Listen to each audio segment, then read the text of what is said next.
Cataract of Lodore by Robert Southey. How does the water come down at Lodore? My little boy asked me. Thus once on a time, and moreover he tasked me to tell him in rhyme. Anon at the word there first came one daughter, and then came another, to second and third the request of their brother, and to hear how the water comes down at Lodore with its rush and its roar. As many a time they had seen it before, so I told them in rhyme, for of rhymes I had store, and 'twas in my vocation for their recreation, that so I should sing, because I was laureate to them and the king.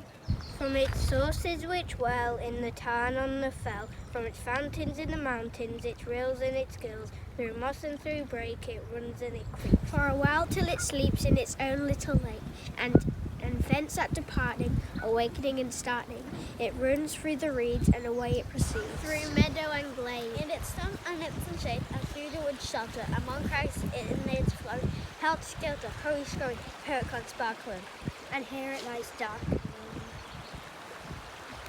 Now spoken and frothing, till its tumult and wrath, till its rapid race, on which it is bent, it reaches the place of its steep descent.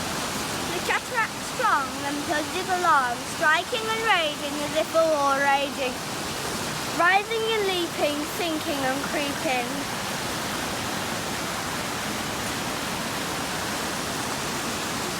Weathering and sweeping, showering and springing, flying and flinging, riping and ringing, eddying and whisking, spouting and frisking.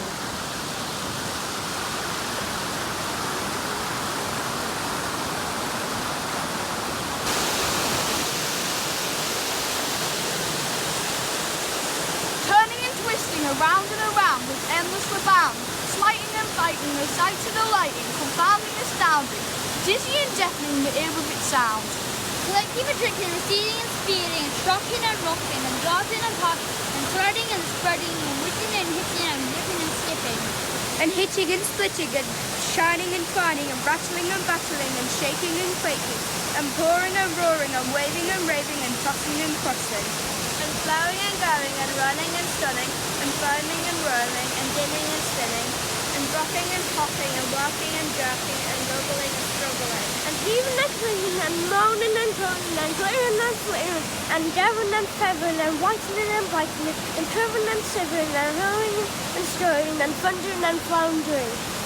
Dividing and gliding and sliding, and falling and brawling and sprawling, and driving and writhing and striving, and sprinkling and twinkling and wrinkling, and sounding and bounding and rounding, and bubbling and troubling and doubling, and grumbling and rumbling and tumbling, and clattering and battering and shattering.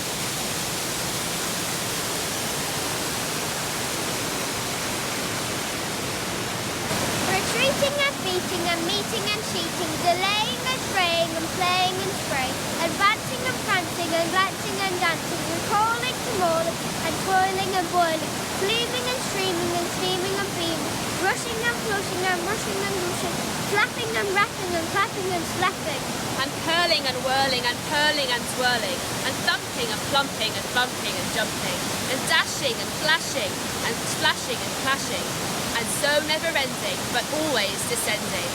Sounds and motions forever and ever are blending, all at once and all o'er, with a mighty roar. And this is the way the